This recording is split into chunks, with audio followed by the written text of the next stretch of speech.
കണ്ണീന്ന് വെള്ളം എടുക്കാറുണ്ടോ? ഞങ്ങൾ കിണറ്റിന് വെള്ളം എടുക്കും. ഞാൻ ചോദിച്ചത് വെയിലത്തിറങ്ങുമ്പോ കണ്ണീന്ന് ഉണ്ട് സാർ, എനിക്ക് അങ്ങനെ വരാറുണ്ട്, പലപ്പോഴായിട്ട് അങ്ങനെ വരാറുണ്ട്. വേറെ എന്തെങ്കിലും മൂടല് പോലും അങ്ങനെ എന്തെങ്കിലും? സാർ, എന്താണ് സംഭവിച്ചത്? എന്നെ ശരിക്കും പറഞ്ഞാൽ എങ്ങനെ ഉണ്ടാകുന്നറിയോ? അങ്ങനെ ഞാൻ രാവിലെ എഴുന്നേൽക്കുമ്പോ സത്യം പറഞ്ഞാൽ എനിക്കൊന്നും കാണത്തില്ല സാർ. ഇത് ഇയാൾ ഒരുപാട് ലേറ്റായി. സാർ, അത് എഴുതിക്കുക സാർ. എനിക്ക് രാവിലെ എത്ര മണിക്ക് എണ്ണിക്കുന്ന? സാർ, ഞാൻ രാവിലെ എഴുന്നേറ്റ് കഴിയുമ്പോ എനിക്ക് ഒന്നും കാണത്തില്ല. പിന്നെ എപ്പോഴാ? പിന്നെ പുതപ്പ് മുഖത്തുനിന്ന് മാറ്റുമ്പോഴാണ് വന്നത്.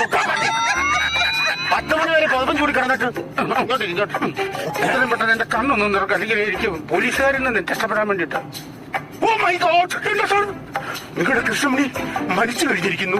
അത് മേലിലേക്കടിച്ച് അറിയാൻ പറ്റും. നിങ്ങളുടെ കണ്ണിൽ സമരം നടക്കുന്നു. ഭ്രമരം നടക്കുന്നു. അമരം നടക്കുന്നു. എനിക്കൊന്ന് ആ എഴുതി വെച്ചേക്കുന്നത് വായിക്കാൻ പറ്റുന്നുണ്ടോ? ഓ ഇതല്ലേ?